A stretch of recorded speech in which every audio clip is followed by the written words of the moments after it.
Praise Lord. കർത്താവിൻ്റെ അതിപരിശുദ്ധമായ നാമം ഇന്ന് രാത്രികാലം വാഴ്ത്തപ്പെടുമാറാകട്ടെ. ഗോസ്പൽ ഓഫ് ജോൺ എന്ന വചന പഠനത്തിൻ്റെ 8ാമത്തെ ക്ലാസ്സിലേക്ക് നമുക്കിന്ന് കടക്കുവാൻ കർത്താവ് ഒരുക്കിയ നല്ല അവസരത്തിനായി ഞാൻ ദൈവത്തിന് സ്തോത്രം ചെയ്യുന്നു. ഇന്നിവിടെ ഓൺലൈനിലൂടെ വീക്ഷിക്കുന്ന എല്ലാ പ്രിയപ്പെട്ടവർക്കും വരുന്ന നാളുകളിൽ ആ, നമ്മുടെ യൂട്യൂബ് ചാനലിലൂടെ കാണുന്ന എല്ലാ ദൈവമക്കൾക്കും യേശുക്രിസ്തുവിൻ്റെ നിസ്തുല്യ നാമത്തിലുള്ള സ്നേഹവന്ദനത്തെ അറിയിക്കുന്നു. കഴിഞ്ഞ 7 ക്ലാസ്സുകളിലൂടെ നമുക്ക് യോഹന്നാൻ്റെ സുവിശേഷം 1 മുതൽ അതിൻ്റെ 3-ാം അധ്യായത്തിൻ്റെ പ്രാരംഭ ഇൻട്രൊഡക്ഷൻ വരെ അത് ഗ്രഹിക്കുവാൻ കർത്താവ് സഹായിച്ച കൃപകൾക്കായി സ്തോത്രം ചെയ്യുന്നു. ഇന്ന് നമ്മൾ 3-ാം അധ്യായം അതിൻ്റെ 3-ാം വാക്യം മുതലുള്ള ഭാഗങ്ങളാണ് നമ്മൾ തുടർന്ന് നോക്കുന്നത്. ഏതെങ്കിലും ഒരു ഭാഗത്ത് നിങ്ങൾക്ക് പഴയ ഭാഗങ്ങൾ നിങ്ങൾക്ക് വിട്ടുപോയിട്ടുണ്ടെങ്കിൽ ഫിലദൽഫിയ പെൻറ്റക്കോസ്റ്റൽ അസംബ്ലിയുടെ യൂട്യൂബ് ചാനലിൽ നിങ്ങൾക്കത് ലഭിക്കുന്നതാണ്. അത് നിങ്ങൾ വീണ്ടും വാച്ച് ചെയ്യുക. എന്തെങ്കിലും സംശയം ഉണ്ടെങ്കിൽ നിങ്ങൾക്ക് അവിടെ നോക്കി മനസ്സിലാക്കാവുന്നതാണ്. അപ്പോൾ ഇന്ന് നമുക്ക് കുറച്ചുകൂടെ മനസ്സിലാകത്തക്ക നിലയിൽ ഞാൻ എൻ്റെ കുറച്ച് പവർ പോയിൻ്റ് സ്ലൈഡ്സ് അല്ലെങ്കിൽ PDF ആക്കിയിട്ട് ഞാൻ ഇട്ടിട്ടുണ്ട്. അപ്പോൾ അത് കുറച്ചുകൂടെ എളുപ്പത്തിൽ നിങ്ങൾക്ക് മനസ്സിലാകുമെന്ന് ഞാൻ കരുതുന്നു. അതുകൊണ്ട് ഞാൻ അതും കൂടെ സ്ലൈഡ്സും കൂടെ ചേർത്ത് നമുക്ക് പഠിക്കാൻ കർത്താവ് സഹായിക്കട്ടെ. അപ്പോൾ നിങ്ങൾക്ക് ആ ഒരു പിക്ചേഴ്സൊക്കെ കാണുമ്പം കുറച്ചുകൂടെ ഈസി ആയിട്ട് ഗ്രഹിപ്പാൻ കർത്താവ് കൃപ നൽകുമെന്ന് ഞാൻ കരുതുന്നു. ഞാൻ എൻ്റെ സ്ക്രീൻ ഷെയർ ചെയ്യാം.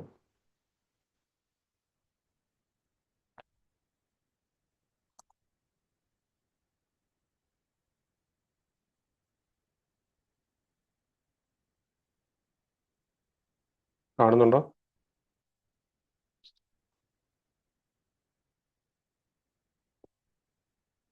നിങ്ങൾക്ക് ഈ സ്ക്രീൻ കറക്റ്റായിട്ട് ഫോണിനകത്ത് വരുന്നുണ്ടോ അതോ ഓവറായിട്ട് പോകുന്നുണ്ട്? ഇത് ഓക്കെ ആണല്ലോ അല്ലേ സ്ക്രീൻ?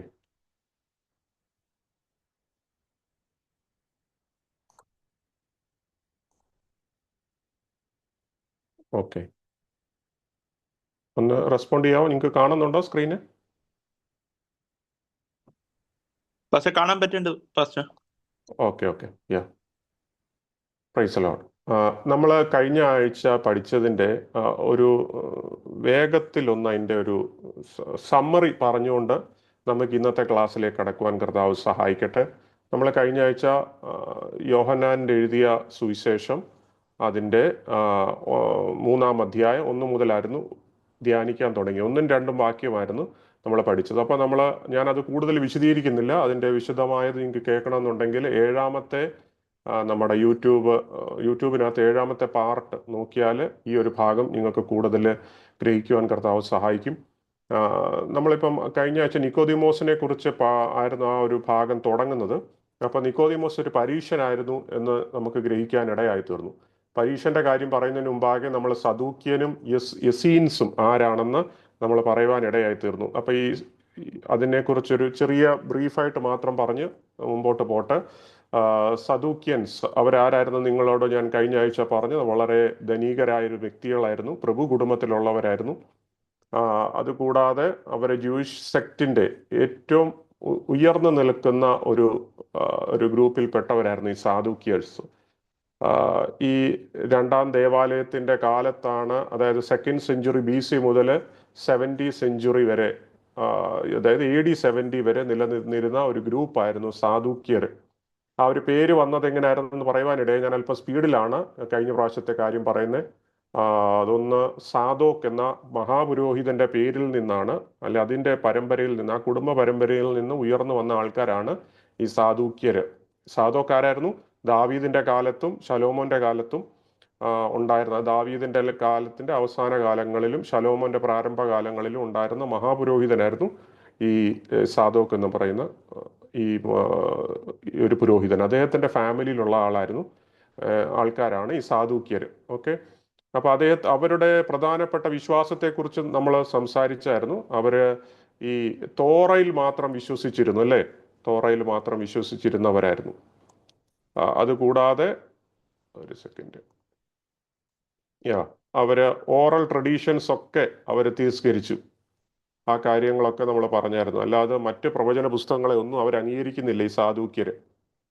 മാത്രമല്ല ഇവര് റിസറക്ഷൻ ഉണ്ടെന്ന് വിശ്വസിക്കുന്നില്ല, ആഫ്റ്റർ ലൈഫ് ഉണ്ടെന്ന് വിശ്വസിക്കുന്നില്ല, ദൂതന്മാരുണ്ടെന്ന് വിശ്വസിക്കുന്നില്ല, പിന്നെ പിശാചുകൾ ഉണ്ടെന്ന് വിശ്വസിക്കുന്നില്ല, ആത്മതലം ഉണ്ടെന്ന് അങ്ങനെയുള്ള വിശ്വാസങ്ങളൊന്നും ഇല്ല. അവർ വിശ്വസിച്ചിരുന്നത് ഹ്യൂമൻ ഫ്രീ വില്ലിലായിരുന്നു. ഓക്കെ. പിന്നെ മറ്റെന്തായിരുന്നു നമ്മൾ പറഞ്ഞിരുന്നത്?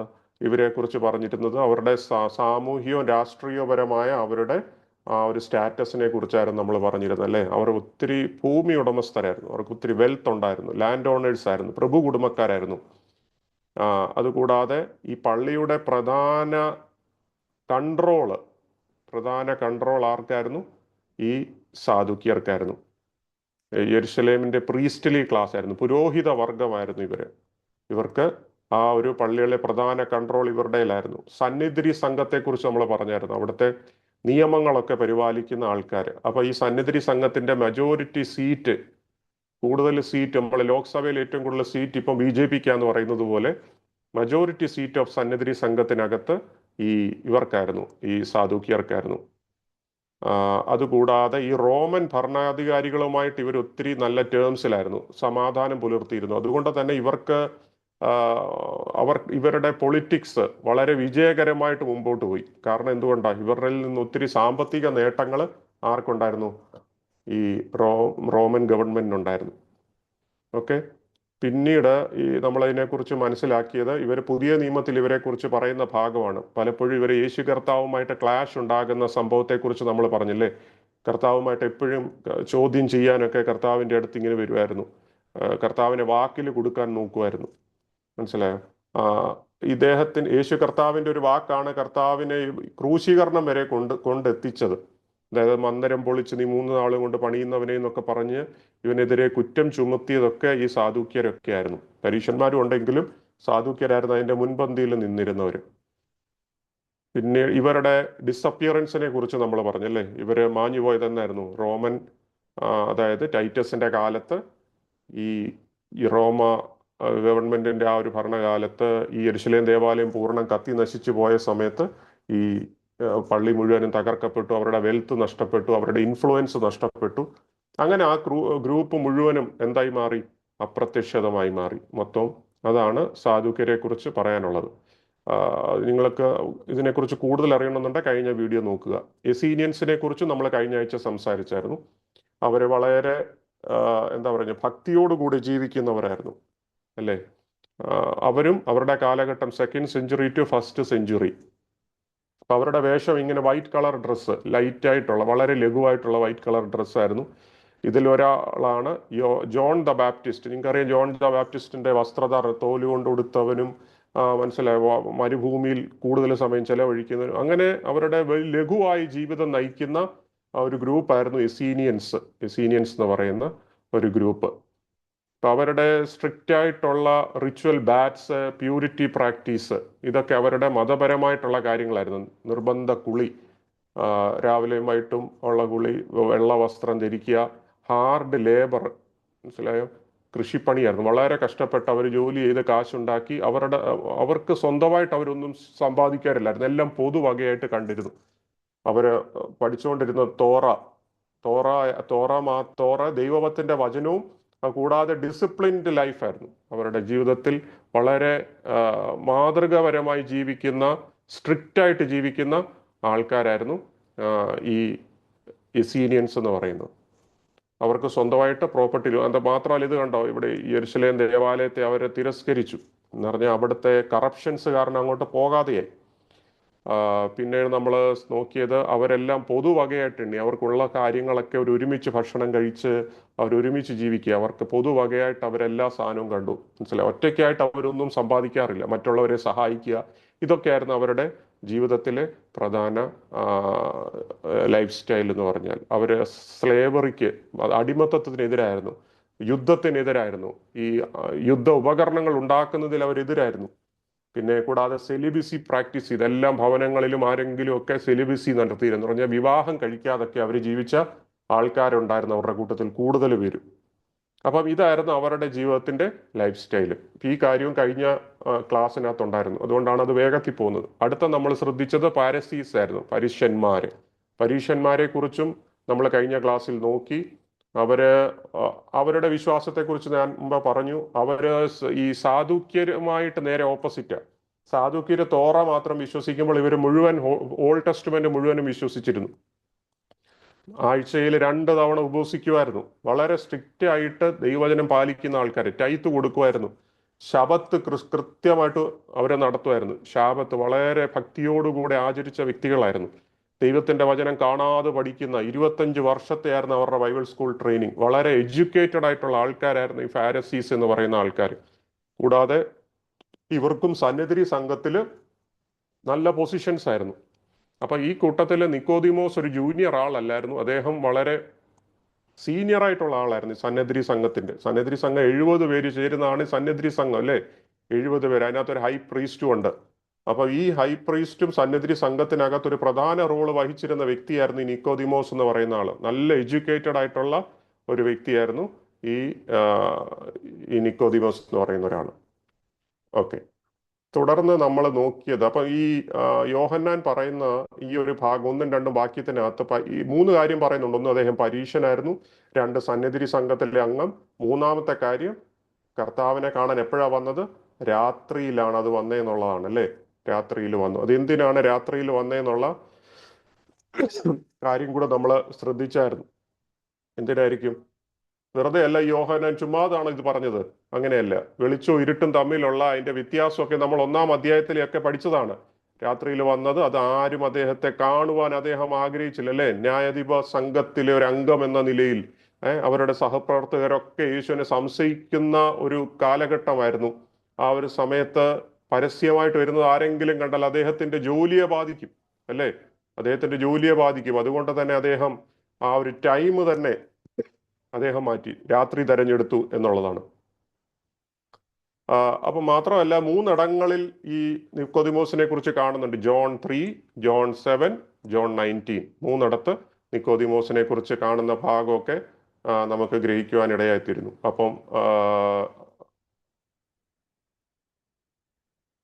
അദ്ദേഹത്തിന്റെ ഈ ഭാഗമൊക്കെ ഞാൻ പറഞ്ഞതാണ്. നിങ്ങൾക്കറിയാം, ഈ ആദ്യത്തെ 3-ാം അധ്യായം വരുമ്പോഴത്തേന് അദ്ദേഹം ഈ യേശുവിനെ പ്രശംസിച്ചുകൊണ്ടാണ് തുടങ്ങുന്ന ഭാഗമൊക്കെ നമ്മൾ വായിച്ചു 1-ാം അധ്യായത്തിൽ, അല്ലെ? റബി, നീ ദൈവത്തിന്റെ അടുക്കൽ നിന്ന് ഉപദേഷ്ടാവായി വന്നിരിക്കുന്നു ഞങ്ങൾ അറിയുന്നു. ദൈവം തന്നോട് കൂടെ ഇല്ലെങ്കിൽ നീ ചെയ്യുന്ന അടയാളങ്ങളൊക്കെ എന്തായിരിക്കും? എന്താ പറഞ്ഞത്? ആർക്കും ചെയ്യാൻ കഴിയത്തില്ല, അല്ലെ? കർത്താവിനെ പുകഴ്ത്തിക്കൊണ്ട് വന്നൊരു നിക്കോദിമോസ്. അപ്പൊ നിക്കോദിമോസ് പറഞ്ഞ വാചകത്തിൽ ഒരു തെറ്റും കാണുന്നില്ല, ഒരു തെറ്റും ഇല്ല. എന്തെങ്കിലും തെറ്റുണ്ടോ? ഒരു തെറ്റും ഇല്ല. പക്ഷെങ്കിൽ അദ്ദേഹത്തിന്റെ സ്വന്തം കാര്യം പറയാൻ ശ്രമിക്കുന്നില്ല. അദ്ദേഹത്തിന്റെ പേഴ്സണൽ നീഡിനെ കുറിച്ച് അദ്ദേഹം പറയുന്നില്ല. അപ്പൊ നിക്കോദിമോസ് ഈ പറഞ്ഞതൊക്കെ പഴയ നിയമ തെളിവുകളുടെ അടിസ്ഥാനത്തിൽ വെച്ചാണ് ഈ പറയുന്നത്. യുക്തിയോടെ ഒരു കാര്യം പഠിച്ചതിന്റെ അടിസ്ഥാനത്തിൽ അദ്ദേഹം ഈ പറയുന്നു. മനസ്സിലായോ? എന്നാൽ ആദ്യം അദ്ദേഹം അന്വേഷിക്കുന്ന എന്തായിരുന്നു? അടയാളം അന്വേഷിക്കുന്നു, പിന്നെ ദൈവിക അംഗീകാരം അന്വേഷിക്കുന്നു. അങ്ങനെയാണ് കർത്താവിനെ കുറിച്ച് പറയുന്നത്, നീ വിശ്വസ്തനായ, I have evaluate you and concluded that you are legitimate. കർത്താവിന് നന്നായിട്ട് പഴയ നിയമത്തെ അടിസ്ഥാനത്തിൽ പഠിച്ചേച്ച് പറയുകയാണ്, നീ വിശ്വസ്തനായ ഒരു ടീച്ചറാണെന്ന് ഞങ്ങൾ അറിയുന്നു. ഓക്കെ, അപ്പൊ ഈ ഭാഗങ്ങളാണ് നമ്മൾ ഗ്രഹിക്കുവാൻ ഇടയായിത്തീർന്നത്. അപ്പൊ ഇന്ന് നമ്മൾ നോക്കുന്നത് 3-ാം വാക്യം മുതലാണ്. ഓക്കെ, 3-ാം വാക്യം മുതൽ നമുക്ക് കുറച്ചുകൂടെ ഡീറ്റെയിൽഡ് ആയിട്ട് നോക്കുവാൻ കർത്താവ് സഹായിക്കട്ടെ. 3-ാമത്തെ വാക്യം 3 മുതൽ 8 വരെ ഒന്ന് വാക്യം വായിക്കാം ആർക്കെങ്കിലും. 3 മുതൽ 8 വരെ. യേശു അവനോട്, ആമേൻ ആമേൻ ഞാൻ നിന്നോട് പറയുന്നു, പുതുതായി ജനിച്ചില്ല എങ്കിൽ ദൈവരാജ്യം കാണാൻ ആർക്കും കഴിയുകയില്ല എന്ന് ഉത്തരം പറഞ്ഞു. നിക്കോദിമോസ് അവനോട്, മനുഷ്യൻ വൃദ്ധനായ ശേഷം ജനിക്കുന്നത് എങ്ങനെ? രണ്ടാമതും അമ്മയുടെ ഉദരത്തിൽ കടന്ന് ജനിക്കാമോ എന്ന് ചോദിച്ചു. അതിന് യേശു, ആമേൻ ആമേൻ ഞാൻ നിന്നോട് പറയുന്നു, വെള്ളത്താലും ആത്മാവിനാലും ജനിച്ചില്ല എങ്കിൽ ദൈവരാജ്യത്തിൽ കടപ്പാൻ ആർക്കും കഴിയുകയില്ല. ജഡത്താൽ ജനിച്ചത് ജഡമാകുന്നു, ആത്മാവിനാൽ ജനിച്ചത് ആത്മാവാകുന്നു. നിങ്ങൾ പുതുതായി ജനിക്കണം എന്ന് ഞാൻ നിന്നോട് പറയുകയാൽ ആശ്ചര്യപ്പെടരുത്. കാറ്റ് ഇഷ്ടമുള്ളിടത്ത് ഊതുന്നു, അതിന്റെ ശബ്ദം നീ കേൾക്കുന്നു, എങ്കിലും അത് എവിടെ നിന്ന് വരുന്നു എന്നും എവിടേക്ക് പോകുന്നു എന്നും അറിയുന്നില്ല. ആത്മാവിനാൽ ജനിച്ചവൻ എല്ലാം അതുപോലെയാകുന്നു എന്ന് ഉത്തരം പറഞ്ഞു. അപ്പൊ നിങ്ങൾ ആ വാക്യങ്ങളൊക്കെ ശ്രദ്ധിച്ചെന്ന് കാണുന്നു. ഇനി ഞാൻ ഒത്തിരി വാക്യങ്ങൾ വായിപ്പിച്ച് സമയത്തിന്റെ ഒരു പരിമിതിയുണ്ട്. 3-ാം വാക്യം നമ്മൾ വായിച്ചത് യേശുവിനോട് പറയുകയാണ്, ആമേൻ ആമേൻ ഞാൻ നിങ്ങളോട് പറയുന്നു, പുതിയതായി ജനിച്ചില്ല എങ്കിൽ ദൈവരാജ്യം കാണുവാൻ ആർക്കും കഴിയത്തില്ല. അപ്പൊ യേശുവും നിക്കോദിമോസും തമ്മിൽ കോൺവെർസേഷൻ നടക്കുകയാണ്. അപ്പൊ അവിടെ പറയുന്ന ഒരു വാക്കാണ് അനോഥൻ. നിങ്ങൾ ഈ വാക്കി കണ്ടോ? ഗ്രീക്ക് വാക്കാണ് അനോഥൻ. അനോഥൻ എന്ന് പറഞ്ഞാൽ വീണ്ടും എന്നൊരു അർത്ഥമാണ്. വീണ്ടും, എഗെയിൻ എന്നുള്ള അർത്ഥത്തിലാണ് അവിടെ പറയുന്നത്. രണ്ടർത്ഥമുണ്ട്. ഒന്ന്, എഗെയിൻ എന്നൊരു വാക്ക്, വീണ്ടും എന്നൊരർത്ഥമുണ്ട്. രണ്ടാമതും അല്ലെങ്കിൽ ആവർത്തനം, സെക്കൻഡ് ടൈം, റെപ്പറ്റീഷൻ എന്നൊരർത്ഥമാണ് അനാഥൻ. മറ്റൊരു അർത്ഥം എന്ന് പറഞ്ഞാൽ ഫ്രം എബവ് എന്നുള്ള അർത്ഥമാവും, മുകളിൽ നിന്ന് എന്നൊരർത്ഥം ഈ അനാഥനുണ്ട്. ബോൺ അഗെയിൻ്റെ കാര്യം പറയുമ്പോഴാണ് ഈ വാക്ക് വരുന്നത്, എഗെയിൻ എന്നുള്ള ഭാഗം. അത് എവിടുന്നാണ്? ഉയരത്തിൽ നിന്ന്, അല്ലെ ഉയർന്ന ഉറവിടത്തിൽ നിന്ന്, ഫ്രം ഹെവൻ, ഡിവൈൻ സോഴ്സ് എന്നൊരർത്ഥത്തിലാണ് പറയുന്നത്. അപ്പൊ ഈ രണ്ടർത്ഥങ്ങളുള്ള ഈ വാക്ക് ഇപ്പൊ യേശു മനഃപൂർവ്വമായിട്ട് തന്നെയാണ് ഇവിടെ പറഞ്ഞിരിക്കുന്നത് നിക്കോദിമോസിനോട്. അപ്പൊ നിക്കോദിമോസ് ആദ്യത്തെ അർത്ഥത്തിന് മാത്രമേ പ്രതികരിക്കുന്നുള്ളൂ. ഏതാ? ഈ എഗെയിൻ എന്നുള്ള വാക്കിന് മാത്രമേ നിക്കോദിമോസ് പ്രതികരിക്കുന്നുള്ളൂ. അതായത് രണ്ടാം തവണ ജനിക്കുക. അപ്പൊ അക്ഷരാർത്ഥത്തിൽ യേശു പറഞ്ഞത് ഒരു അസംബന്ധമായ ഒരു കാര്യമല്ലേ എന്നാണ് ഈ നിക്കോദിമോസ് ചോദിക്കുന്നത്. അതുകൊണ്ടാണ് നിക്കോദിമോസ് പറയുന്നത്, മനുഷ്യൻ വൃദ്ധനായ ശേഷം എങ്ങനെയാണ് വീണ്ടും അമ്മയുടെ ഉദരത്തിൽ കടന്ന് വീണ്ടും എങ്ങനെയാണ് ജനിക്കാൻ കഴിയുന്നത്? വൃദ്ധനായ ശേഷം ജനിക്കാൻ പറ്റുമോ എന്നാണ് ചോദിക്കുന്നത്. അപ്പൊ തീർച്ചയായും അത് പോസിബിൾ അല്ല എന്നുള്ളത് നമുക്ക് ഏവർക്കും അറിയാം. ഒരുവൻ ജനിച്ചു കഴിഞ്ഞാൽ വീണ്ടും ആ ഒരു കാര്യം എന്ത് നടക്കത്തില്ല? വീണ്ടും ജനിക്കാൻ പറ്റത്തില്ല. അങ്ങനെയാണെങ്കിൽ അപ്പൊ യേശു അർത്ഥമാക്കിയത് എപ്പോഴും എന്തായിരിക്കും? രണ്ടാമത്തെ കാര്യം തന്നെ ആയിരിക്കും. ഈ രണ്ടാമത്തെ കാര്യമായിരിക്കും യേശു കർത്താവ് അർത്ഥമാക്കി. അപ്പൊ മുകളിൽ നിന്ന് ജനിക്കുക എന്ന് പറഞ്ഞാൽ മനുഷ്യന്റെ ആ ഒരു ജൈവ പ്രക്രിയയിലുള്ള ജനനമല്ല, പ്രത്യുത സ്വർഗത്തിൽ നിന്ന് ദൈവത്താൽ ഉത്ഭവിക്കുന്ന ജനനം. അപ്പൊ അതാണ് ഇവിടെ കർത്താവ് അർത്ഥമാക്കിയത്. എന്നാൽ നിങ്ങളൊന്ന് നോക്കണം, ഇത് ശരിക്കും നിക്കോദിമോസ് യഥാർത്ഥത്തിൽ ആശയക്കുഴപ്പത്തിലായിരുന്നോ? ശരിക്കും ഈ ചോദ്യം ചോദിച്ചത് ഒരാശയക്കുഴപ്പത്തിലാണോ? അറിയാൻ മേലാത്തത് കൊണ്ടാണോ നിക്കോദിമോസ് ചോദിച്ചത്? നമുക്ക് സത്യസന്ധമായ ഒരു വിലയിരുത്തൽ നോക്കണം. അപ്പൊ കാരണം നിക്കോദിമോസ് ചോദിക്കുന്നുണ്ട്, അമ്മയുടെ ഉദരത്തിൽ കടന്ന് വീണ്ടും ജനിക്കാൻ പറ്റുമെന്നാണ് ചോദിക്കുന്നത്. അപ്പൊ നിക്കോദിമോസ് യേശുവിന്റെ മുൻപിൽ ശരിക്കും ഇതൊരു നാടകം കളിക്കുമായിരുന്നു. മനസ്സിലായോ ഞാൻ പറയുന്നത്? ഒരു ഡ്രാമ കളിക്കുമായിരുന്നു. കാരണം അദ്ദേഹത്തിന് ആശയക്കുഴപ്പം ഉണ്ടായിട്ടൊന്നുമല്ല. അതുകൊണ്ടാണ് ഞാൻ ആരാണ് ഈ പരീശൻ എന്ന് ഈ അധ്യായം തുടങ്ങിയപ്പോൾ കഴിഞ്ഞ ക്ലാസ്സിൽ ഞാൻ വളരെ വിശുദ്ധമായിട്ട് പറഞ്ഞു, പരീശൻ ആരാണെന്ന് ഞാൻ വിവരിച്ചു പറഞ്ഞായിരുന്നു. കാരണം പഴയ നിയമത്തിൽ വളരെ പാണ്ഡിത്യമുള്ള അറിവുള്ള ഒരു വ്യക്തിയാണ് ഈ നിക്കോദിമോസ്. ഒരു ദൈവശാസ്ത്രജ്ഞനാണ്, ബൈബിൾ ടീച്ചറാണ്, 25 വർഷത്തെ പഠനം ചെയ്ത വ്യക്തിയാണ്.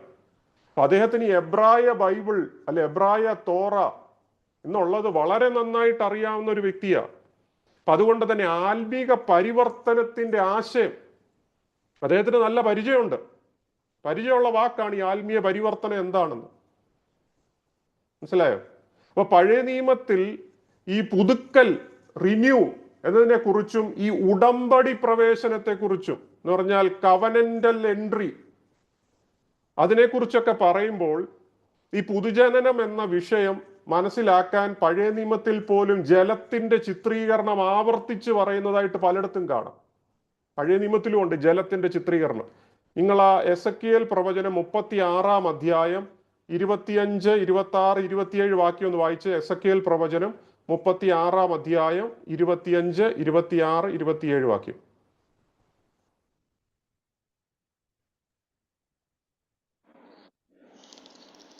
ഞാൻ നിങ്ങളുടെ മേൽ നിർമ്മല ജലം തളിക്കും,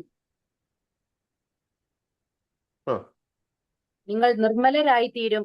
ഞാൻ നിങ്ങളുടെ സകല മലിനതയും സകല വിഗ്രഹങ്ങളെ നീക്കി നിങ്ങളെ നിർമ്മലീകരിക്കും. ഞാൻ നിങ്ങൾക്ക് പുതിയൊരു ഹൃദയം തരും, പുതിയൊരു ആത്മാവിനെ ഞാൻ നിങ്ങളുടെ ഉള്ളിൽ ആക്കും. കല്ലായുള്ള ഹൃദയം ഞാൻ നിങ്ങളുടെ ജഡത്തിൽ നിന്ന് നീക്കി മാംസമായുള്ള ഹൃദയം നിങ്ങൾക്ക് തരും. ഞാൻ എന്റെ ആത്മാവിനെ നിങ്ങളുടെ ഉള്ളിലാക്കി നിങ്ങളെ എന്റെ ചട്ടങ്ങളിൽ നടക്കുമാറാക്കും. നിങ്ങൾ എന്റെ വിധികളെ പ്രമാണിച്ച് അനുഷ്ഠിക്കും. ഞാൻ നിങ്ങളുടെ പിതാക്കന്മാർക്ക് കൊടുത്ത ദേശത്ത് നിങ്ങൾ പാർക്കും. നിങ്ങൾ എനിക്ക് ജനമായും ഞാൻ നിങ്ങൾക്ക് ദൈവമായും ഇരിക്കും. ഞാൻ നിങ്ങളുടെ സകല മലിനതകളും നീക്കി നിങ്ങളെ രക്ഷിക്കും. ഞാൻ നിങ്ങളുടെ മേൽ ക്ഷാമം വരുത്താതെ ധാന്യം 27-ാം വാക്യം വരെയായിരുന്നു ഞാൻ പറഞ്ഞു. 25, 26, 27 അപ്പൊ നിങ്ങൾ അവിടെ നോക്കണം, എസെക്കിയേൽ പ്രവചനം 36 അധ്യായം 25, 26, 27 എന്ന പ്രവചനവാക്യം ഇവിടെ യേശു നേരിട്ട് എടുത്ത് ചുരുക്കമായി പറഞ്ഞിരിക്കുന്ന പരാമർശമാണ് ഈ ഒരു ഭാഗം. മനസ്സിലായോ? അവിടെ തന്നെ നിങ്ങൾ നോക്കിയാൽ മതി, കല്ലായിട്ടുള്ള ഹൃദയം നീക്കി മാംസമായിട്ടുള്ള ഹൃദയം. അപ്പൊ ഇങ്ങനത്തെ വേർഡ്സ് നിക്കോദിമോസിന് പരിചയമുള്ളതാ. അപ്പൊ കർത്താവ് ഇവിടെ പൊതുജനത്തെ കുറിച്ച് പറയുമ്പോൾ ജീവിതത്തിൽ ആദ്യമായിട്ട് കേൾക്കുന്ന ഒരു വ്യക്തി അല്ല ഈ Nicodemus. Is a scholar in theology. മനസ്സിലായോ? അപ്പൊ ഈ സെക്കൻഡ് മീനിങ് എന്താന്ന് ഈ നിക്കോദിമോസിന് നല്ലതായിട്ട് അറിയാം. അപ്പൊ ദൈവം തന്റെ ജനത്തെ വെള്ളം കൊണ്ട് ശുദ്ധീകരിക്കുകയും അവർക്ക് പുതിയ ഹൃദയവും പുതിയ ആത്മാവും നൽകുകയും ചെയ്യുന്നതിനെ കുറിച്ചാണ് പറഞ്ഞിരിക്കുന്നത്. അപ്പൊ തിരുവഴുത്തുകളിൽ മുഴുവൻ ജീവിതം ചെലവഴിച്ച ഒരു സന്നിധി സംഘ അംഗത്തെ സംബന്ധിച്ചിടത്തോളം ഈ പ്രവചനങ്ങൾ വാക്യങ്ങളൊന്നും അദ്ദേഹത്തിന് അന്യമല്ല.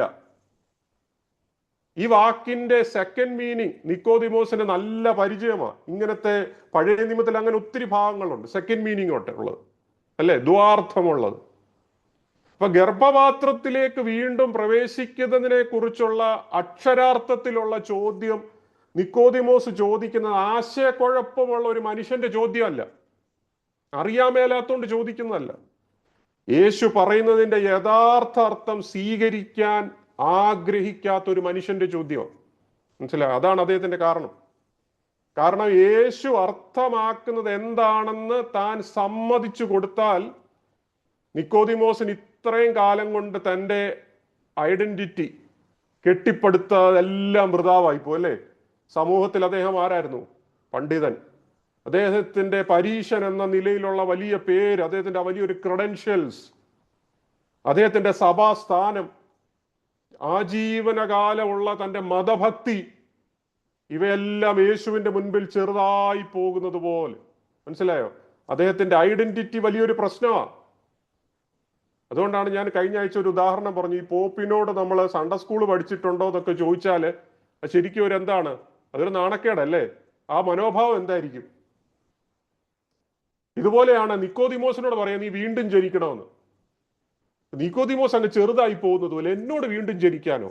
ഞാൻ ഇത്രയും സ്കോളർ ആയിട്ടുള്ള എന്നോട്, 25 വർഷമാണ് ഞാൻ യൂണിവേഴ്സിറ്റി പഠിച്ചത്, ഇത്ര അറിവുള്ള എന്നോട് വീണ്ടും ജനിക്കാൻ കർത്താവ് പറയുകയോ? അപ്പൊ ഈ ബൗദ്ധികമായ മാറ്റം, ഇന്റലക്ച്വൽ ഡിഫ്ലക്ഷൻ എന്ന് പറയുന്നത്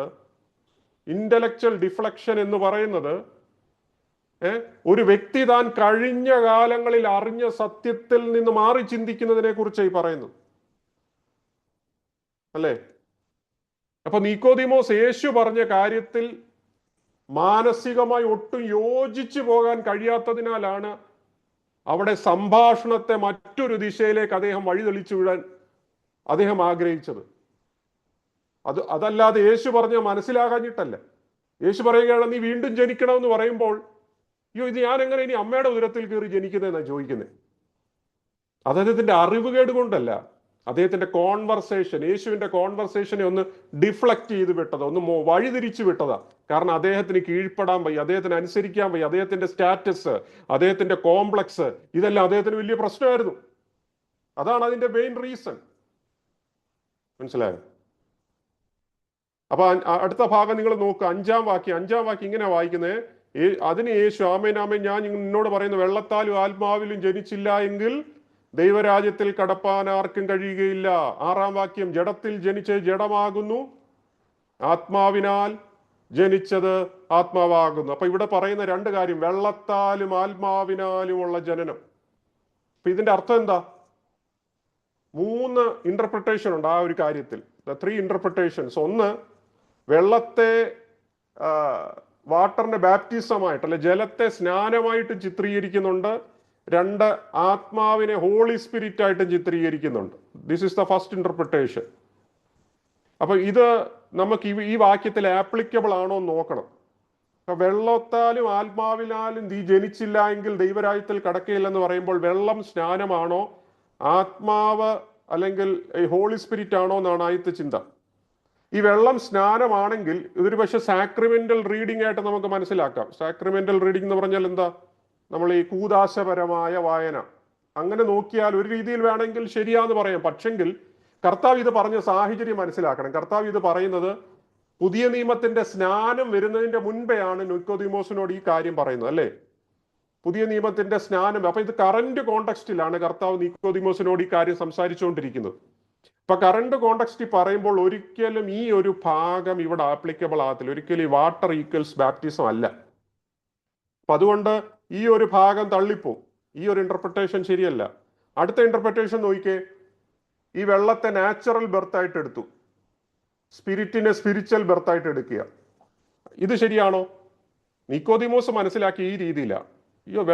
മനസ്സിലാക്കിയെന്നല്ല, ഒരുപക്ഷെ അദ്ദേഹം വഴി തെളിയിച്ച് വിട്ടത് ഈ ഒരു രീതിയിലാണ്. വെള്ളത്തെ നാച്ചുറൽ ബെർത്ത് ആയിട്ട്, അതായത് അമ്നോയിറ്റിക് ഫ്ലൂയിഡിനകത്ത് വീണ്ടും ജനിക്കുക എന്ന് പറയുന്നത്, അത് ഹൗസ് ഇറ്റ് പോസിബിൾ? അത് നടക്കുമോ? അതൊരിക്കലും സാധ്യമായിട്ടുള്ള കാര്യമല്ല. കാരണം വീണ്ടും ജനിക്കുക എന്ന് കർത്താവ് പറയുമ്പോൾ വീണ്ടും അമ്മയുടെ ഉദരത്തിൽ ജനിക്കുക എന്നുള്ളതല്ല. അപ്പൊ interpretation 2 that is also rejected. പിന്നെ ഉള്ളത് ഇന്റർപ്രിട്ടേഷൻ 3 ആണ്. അതാണ് ജലത്താലും ആത്മാവും ഒരുമിച്ചുള്ള പഠനം, വാട്ടർ പ്ലസ് സ്പിരിറ്റ്. നമ്മൾ ആ വാക്യം വായിച്ചു, എസെക്കിയേൽ 36 അധ്യായം 25, 26, 27. അപ്പൊ ഈ ഒരു ഭാഗത്ത് ഏറ്റവും യോജിച്ചു പോകുന്ന ഒരു വായനയാണ് ഈ ഒരു ഭാഗം. എന്ന് പറഞ്ഞാൽ ദൈവം ഇസ്രായേലിന്റെ മേൽ നിർമ്മല ജലം തളിക്കുകയും തൻ്റെ ആത്മാവിനെ അവരുടെ ഉള്ളിലാക്കുകയും ചെയ്യുമെന്ന് ആര് പ്രവചിച്ചു? എസെക്കിയേൽ പ്രവാചകൻ പ്രവചിച്ചു. നമ്മളത് വായിച്ചു. അപ്പൊ ആത്മീക നവീകരണത്തിന്റെ ഒരു സംഭവത്തെ വിവരിക്കുന്ന 2 പ്രവൃത്തിയാണ് വാട്ടർ ആൻഡ് സ്പിരിറ്റ്. മനസ്സിലായോ? അപ്പൊ യേശു അടിസ്ഥാനപരമായി നിക്കോദീമോസിനോട് പറയുന്നത്, നിക്കോദീമോസെ, നിനക്ക് ഈ ഭാഗത്തെ കുറിച്ച് നന്നായിട്ട് അറിയത്തില്ലേ എന്നാണ് ചോദിക്കുന്നത്. ആ ഭാഗത്തെ കുറിച്ചാണ് നിക്കോദീമോസെ ഞാൻ നിന്നോട് സംസാരിക്കുന്നത്. എന്നിട്ട് നീ എന്തിനാണ് ഇങ്ങനെ ആശയക്കുഴപ്പത്തിലാകുന്നതെന്നാണ് ചോദിക്കുന്നേ. സ്തോത്രം. അപ്പൊ ഈ മൂന്നാമത്തെ വ്യാഖ്യാന സന്ദർഭത്തിന് ഏറ്റവും അനുയോജ്യമാണ്. ഈ തേർഡ് ഇന്റർപ്രിട്ടേഷൻ ആണ് നമ്മൾ ഈ വായിച്ച ഭാഗത്തിനോട് കറക്റ്റായിട്ട് യോജിച്ചു വരുന്നത്. കാരണം നിങ്ങൾ അതിന്റെ 10ാം വാക്യം നോക്കണം. ഏതാ? John chapter 3 verse 10. ആ വാക്യത്തിൽ ഈ പഴയ നിയമ പ്രവചനത്തിൽ ധാരണയില്ലാത്തതിന് യേശു നിക്കോദീമോസിനെ വഴക്ക് പറയുന്നത് പോലെ അവിടെ ഒരു വാക്യമുണ്ട്. അവിടെ എന്താ വായിച്ചേ? 10ാം വാക്യത്തിൽ ഇങ്ങനെ പറയുന്നത്, നീ ഇസ്രായേലിന്റെ ഉപദേഷ്ടാവായിരുന്നിട്ടും നീ അറിയുന്നില്ലയോ? അപ്പൊ നിങ്ങൾക്ക് കാര്യം മനസ്സിലായോ? അപ്പൊ ഇദ്ദേഹം ഒഴിഞ്ഞു മാറാൻ ശ്രമിച്ചതാ, അല്ലേ? ഡ്രാമ കളിച്ചതല്ലേ? അമ്മയുടെ ഉദരത്തിൽ കിടന്ന് ഞാൻ ജനിക്കുന്നത് എങ്ങനെയാന്ന് ചോദിച്ചത്. കർത്താവ് പറയുകയാണ്, നീ പഴയ നിയമത്തിന്റെ ഉപദേഷ്ടാവായിട്ടും നിനക്കിത് അറിയുന്നില്ലയോ എന്നാ ചോദിക്കുന്നത്. അപ്പൊ ഇസ്രായേലിന്റെ ഒരു അധ്യാപകൻ എന്ന നിലയിൽ ഇദ്ദേഹത്തിന് ഈ പഴയ നിയമ പ്രവചനം അറിഞ്ഞിരിക്കണമെന്നാണ് കർത്താവ് സൂചിപ്പിക്കുന്നത്. അപ്പൊ ഈ എസെക്കിയേൽ 36 അധ്യായത്തെ കുറിച്ചുള്ള പ്രവാചകന്റെ ഈ പരാമർശം അന്ന് പഠിക്കുന്ന ഗൗരവമുള്ള എല്ലാ സ്റ്റുഡൻസിനും ഇത് വളരെ ബൈഹാർട്ടാണ്. എന്നാൽ നിക്കോദീമോസിന്റെ ഈ ഒരു ഒളിച്ചോട്ടമുണ്ടല്ലോ, അദ്ദേഹത്തിന്റെ അറിവുകേട് കൊണ്ടല്ല, താൻ അത് മനഃപൂർവ്വം ഒഴിഞ്ഞു മാറാൻ ശ്രമിക്കുന്ന ഒരു രംഗമായിരുന്നു നിക്കോദീമോസ് അവിടെ കാണിച്ചത്. മനസ്സിലായോ? എന്നാൽ നിങ്ങൾ അടുത്ത ഭാഗം അവിടോട്ട് നിങ്ങൾ അവിടെ നോക്കണം. ഈ കാറ്റിന്റെ സാദൃശ്യത്തെ കുറിച്ച് പറയുന്നുണ്ട്. ഇവിടെ അതിന്റെ 8ാമത്തെ വാക്യം നമ്മൾ വായിച്ചായിരുന്നു. അവിടെ വായിക്കുന്നത്, കാറ്റ് ഇഷ്ടമുള്ളിടത്തേക്ക് ഊതുന്നു, അതിന്റെ ശബ്ദം നീ കേൾക്കുന്നു, എങ്കിലും അത് എവിടെ നിന്ന് വരുന്നുവെന്നും എവിടേക്ക് പോകുന്നുവെന്നും അറിയുന്നില്ല. ആത്മാവിനാൽ ജനിച്ചവനെല്ലാം അതുപോലെ ആകുന്നു എന്നുത്തരം പറഞ്ഞു. ദ വിൻഡ് അനലോജി അല്ലെ? കാറ്റിന്റെ സാദൃശ്യം. എബ്രായ ഭാഷയിൽ ഇതിനെ റൂഹ എന്നാണ് പറയുന്നത്. റൂഹ. ഗ്രീക്കിന് അത് ന്യൂമ എന്ന് പറയും. രണ്ടിനും അർത്ഥം വിൻഡ് അല്ലെങ്കിൽ സ്പിരിറ്റ്, കാറ്റ് അല്ലെങ്കിൽ ആത്മാവ് എന്ന പദം. അതാണ് പറഞ്ഞിരിക്കുന്നത്. അപ്പൊ യേശു പറഞ്ഞ വാക്കിന്റെ ആശയം നമ്മൾ ശ്രദ്ധിക്കണം. എന്താ പറയുന്നത്? നിങ്ങൾക്ക് കാറ്റിനെ നിയന്ത്രിക്കാൻ കഴിയത്തില്ല. നിങ്ങൾക്കത് പ്രവചിക്കാനും കഴിയത്തില്ല. ഇത് കാറ്റപ്പം വരുമെന്ന് നിങ്ങൾക്ക് പ്രവചിക്കാൻ പറ്റത്തില്ല. പറ്റുമോ? നിങ്ങൾക്കതിനെ നിർമ്മിക്കാനും കഴിയത്തില്ല. You cannot manufacture the wind. പക്ഷെ അതിൻ്റെ ഫലങ്ങൾ നിങ്ങൾക്ക് അറിയാൻ പറ്റും, അല്ലേ? കാറ്റടിക്കുന്നത് നമുക്കറിയാൻ പറ്റും, ഫീൽ ചെയ്യാൻ പറ്റും, അനുഭവിക്കാൻ പറ്റും. ഇതുപോലെയാണ് പുതുജനനം എന്ന് പറയുന്നതെന്നാണ് കർത്താവ് പറഞ്ഞു. The same way. അപ്പം മതപരമായ പരിശ്രമത്തിലൂടെ നിക്കോദിമോസെ ഇതിനെ ഉൽപ്പാദിപ്പിക്കാൻ കഴിയത്തില്ല ഈ വീണ്ടും ജനനം. നിങ്ങൾക്ക് ഈ വീണ്ടും ജനനം ഷെഡ്യൂൾ ചെയ്ത് വെക്കാൻ പറ്റത്തില്ല. അടുത്ത 10-ാം തീയതി ഇന്ന വ്യക്തി രക്ഷിക്കപ്പെടുമെന്ന് പറയാൻ പറ്റത്തില്ല. അല്ലെ 2 വർഷം കഴിഞ്ഞ് ഇന്ന ആൾക്കാർ മാനസാന്തരപ്പെടുമെന്ന് പറയാൻ പറ്റത്തില്ല. മനസ്സിലായോ? നിങ്ങൾക്കത് നേടാൻ കഴിയത്തില്ല. കാരണം അത് സംഭവിക്കുന്നത് പരമാധികാരിയായ ദൈവത്തിൽ നിന്നാണ്. The God initiative it's. ദൈവമാണ് അതിൻ്റെ ഇനിഷ്യേറ്റീവ് എടുക്കുന്നത്. ദൈവമാണ് അത് ആരംഭിക്കുന്നത്. എന്നാൽ നിങ്ങൾക്ക് കാണാൻ പറ്റുന്നത് അതിൻ്റെ ഫലങ്ങളായിരിക്കും. Its effects are visible and real. Praise the lord. നിങ്ങൾക്ക് അതിൻ്റെ ഫലമായിരിക്കും കാണാൻ പറ്റുന്നത്. അതുകൊണ്ട് ഈ മതപരമായ പ്രകടനവും മനുഷ്യന്റെ പ്രവൃത്തിയുമാണ് ദൈവത്തിന്റെ മുൻപാകെ ഒരുവനെ നീതീകരിക്കുന്നതെന്ന് പരീശന്മാർക്കൊരു ചിന്താഗതി ഉണ്ടായിരുന്നു. പരീശന്മാർ അങ്ങനത്തെ ആൾക്കാരായിരുന്നു. അവരുടെ കൈവേല കൊണ്ട് ദൈവത്തെ പ്രസാദിപ്പിക്കാൻ പറ്റും, റിലീജിയസ് പെർഫോമൻസ് കൊണ്ട്. അപ്പൊ അതിനെ തിരുത്തുകയായിരുന്നു കർത്താവ് ഇവിടെ ചെയ്തത്. നീ കാറ്റിനെ നോക്ക്, കാറ്റ് ഇഷ്ടമുള്ളിടത്തേക്ക് ഊതുന്നത്, നിങ്ങൾക്ക് അതിനെ നിയന്ത്രിക്കാൻ കഴിയത്തില്ല. ഇതുപോലെയാണ് ദൈവാത്മാവിന്റെ പ്രവൃത്തി എന്ന്. അപ്പൊ യേശു പറയുന്നത് പുതുജനനം കാറ്റിന് സമാനമാണ്. അത് തന്റെ പരമാധികാരത്താൽ സംഭവിക്കുന്നതാണ്. അതാർക്ക് നിയന്ത്രിക്കാൻ കഴിയത്തില്ല. അത് ഉയരത്തിൽ നിന്നാണ് ആരംഭിക്കുന്നത്. അങ്ങനെയാണെങ്കിൽ ഒരു പരീശ നിയമപാലർക്കും, നിക്കോദിമോസെ നീയോ നിന്റെ കൂട്ടത്തിലുള്ള ഒരു പരീശന്മാരും വിചാരിച്ചാൽ അതിനെ നിയന്ത്രിക്കാൻ പറ്റത്തില്ല. കാരണം അത് ദൈവത്താൽ കൊടുക്കപ്പെടുന്നതാണ്, ഒരു മനുഷ്യന് നേടിയെടുക്കുന്നതല്ല എന്നാണ് പറയുന്നത്. Price the Lord. മനസ്സിലായോ ആ വാക്കിന്റെ അർത്ഥം? ദൈവത്തിന്റെ ആത്മാവാണ് ഒരു മനുഷ്യന്റെ ഉള്ളിൽ രൂപാന്തരം വരുത്തുന്നത്. സ്തോത്രം. അടുത്ത 9-ാമത്തെ വാക്യം 9 മുതൽ 15 വരെയുള്ള വാക്യങ്ങളാണ്. 9 മുതൽ 15 വരെയുള്ള വാക്യങ്ങൾ നമ്മുടെ സമയത്തിന് മുമ്പോട്ട് പോകുന്നത് കൊണ്ട് ഞാൻ അത് വായിപ്പിക്കുന്നില്ല. എങ്കിലും ഞാൻ പറഞ്ഞു പോകാം ഓരോ വാക്യങ്ങൾ. 9-ാമത്തെ വാക്യം ഇങ്ങനെയാണ്. നിക്കോദിമോസ് വീണ്ടും ചോദിക്കുകയാണ്, ഇതെങ്ങനെ സംഭവിക്കും? 9-ാം വാക്യം അതാണ് നിക്കോദിമോസിന്റെ അടുത്ത ചോദ്യം. ആദ്യത്തെ ചോദ്യം എന്തായിരുന്നു? എങ്ങനെ ഒരു അമ്മയുടെ ഉദരത്തിൽ കടന്ന് ജനിക്കാം?